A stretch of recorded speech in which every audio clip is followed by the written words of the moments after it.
Halo teman-teman kelontong ruru. Nah, kali ini sebenarnya kontennya cuman untuk melengkapi aja karena banyak yang masih bingung.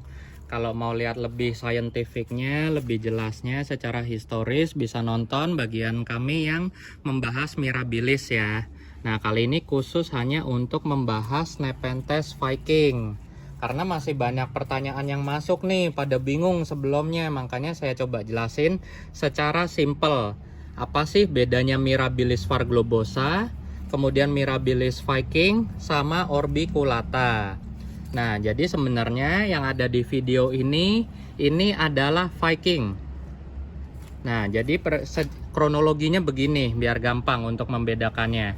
Jadi ada sebuah keluarga Mirabilis kompleks yang bentuknya bantet kayak gini di Thailand. Itu ada di Kepulauan Trang sama Panganga. Ini perhatikan baik-baik ya, ini cara membedakannya secara simpel walaupun sebenarnya agak panjang penjelasannya. Nah, pada dulu si Thailand itu ada dua keluarga yang sekarang udah rest in peace, terkena musibah tsunami waktu itu. Dan saat itu di Thailand itu semua Mirabilis globosa udah banyak beredar. Tapi dua keluarga ini mereka punya satu varian khusus yang diberi nama Viking. Jadi sebenarnya globosa dengan Viking itu agak berbeda ya, tapi hanya berbeda dari variasi. Jadi semua keluarga globosa di Thailand itu adalah globosa. Tapi yang mempunyai bentuk form sangat spesial yang lokasinya hanya diketahui oleh dua keluarga di Thailand ini, itu berasal dari lokaliti Panganga. Dan inilah keistimewaannya yang layak disebut Viking. Nah, sekarang kita akan bahas dulu ya, apa sih perbedaan globosa dengan Viking sebelum masuk ke Orbiculata. Nah, teman-teman bandingkan dengan yang pada udah punya globosa. Ini mumpung semua stek dari Viking udah ada ya. Pertama kita akan lihat dulu lower dari kantong kecilnya. Ini kalau basal yang masih relatif kecil, udah terlihat ya perbedaannya dengan globosa biasa. Inilah kenapa dia diberi nama Viking. Karena dia benar-benar seperti kapal Viking, perut terus langsung ke sambungan leher peristom. Kemudian kita lihat lagi sayapnya. Sayapnya dari varian Viking ini benar-benar sangat istimewa dibandingkan dengan globosa lain. Kelihatan mekarnya dari depan juga, benar-benar nge-wing banget. Kemudian ininya juga ya kelandaian dari peristomnya. Nah, kemudian kita naik lagi habis dari fase juvenil. Kita cari yang lower optimal. Nah, dari sini kelihatan banget ya Vikingnya. Dan kelihatan lagi sayapnya jauh lebih tebal dibandingkan dengan globosa biasa. Kita lihat lagi dari depan. Kemudian yang unik lagi dari varian Viking ini adalah kantong internya. Seperti yang kita tahu, cara utama membedakan kantong inter dengan upper itu adalah cluing spiral di bagian tendrilnya. Kalau dia belum cluing nih, baru mau masuk taraf upper, dia masih melekuk biasa. Walaupun insertion of the tendrilnya udah mulai masuk ke belakang. Dan kelihatan di fase inter atau uppernya pun sayapnya masih tetap khas banget dari varian Viking. Nah, sekarang kita masuk ke taraf uppernya. Dan masih tetap bertahan ya sayapnya dibandingkan dengan globosa biasa. Sayapnya di tahap upper maupun inter masih tetap kelihatan, dan bantetnya juga khas. Dan inilah yang membedakan upper dengan inter, cluing spiralnya ini. Walaupun untuk kasus globosa Viking ini dia insertionnya nggak harus di belakang, bisa dari samping. Nah, kemudian setelah itu yang bikin bingung adalah tiba-tiba dinaikin jadi Orbiculata.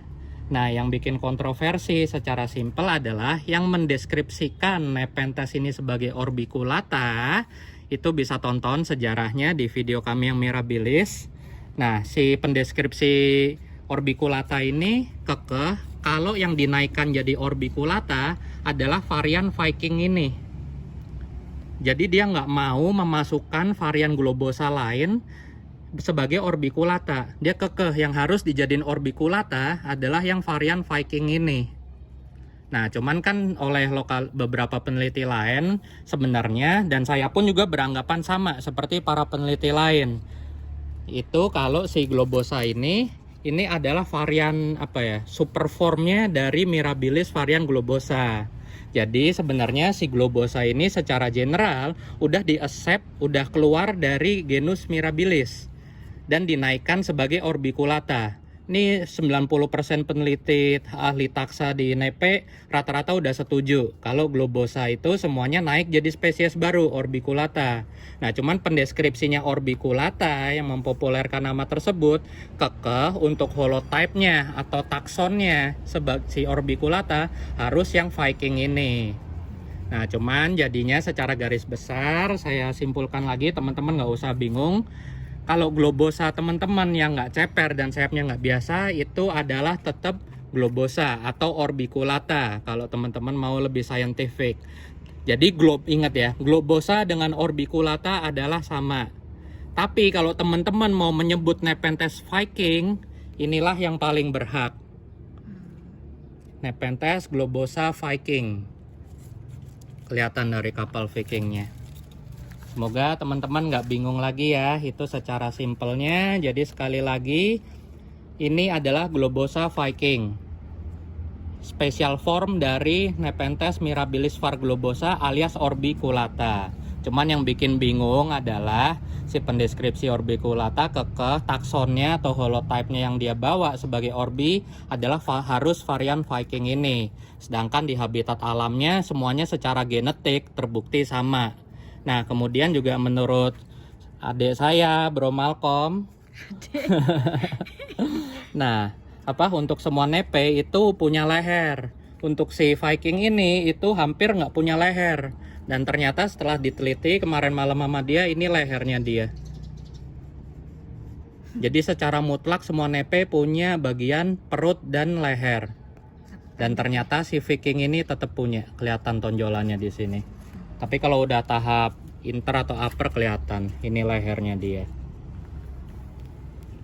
Jadi sebenarnya kita kalau emang niat sebagai ahli taksa, ahli deskripsi, juga jangan berpikiran sempit, jangan terlalu radikal juga ya. Kita harus berpikir general.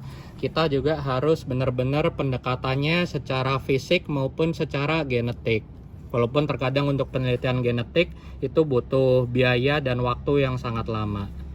Jadi sekali lagi secara kesimpulan, semua mirabilis varian globosa layak untuk dijadikan orbiculata. Tapi kalau teman-teman mau menyebut Viking, harus seperti yang ini. Dan ciri khasnya sekali lagi yang membedakan Viking dengan semua globosa lainnya adalah yang utama keceperannya tentu dilihat dari samping, dan sayapnya. Sayapnya dilihat dari samping maupun dari depan sama-sama spesial dibandingkan dengan globosa lain. Dan kemudian kalau ada teman-teman yang masih punya, dulu saya ingat zaman saya pertama koleksi nepe itu ada yang mengedarkan globosa ceper. Cuman sekarang tiba-tiba barangnya udah hilang. Kalau teman-teman ada yang punya fotonya atau ada kenalan yang punya indukannya udah gede, bisa tolong bantu kirimin linknya di komen. Saya pengen lihat apakah itu globosa ceper yang masih merupakan kerabat dari Viking, yaitu varian yang pertama dijual oleh dua keluarga Thailand tadi sebagai Viking, atau memang globosa tersebut hanya kegencet, jadi dia dapat dudukan atau apa kehimpit jadi bentuknya ceper. Jadi dia stabil apa enggak. Kalau ini benar-benar the real Viking, karena saya hand carry sendiri dari Thailand dan kelihatan semua karakternya khas, bukan karena kegencet. Oke, sekian teman-teman, thank you, semoga ngebantu dan nggak usah bingung lagi ya membedakan globosa, mirabilis, orbiculata, dan Viking. Thank you.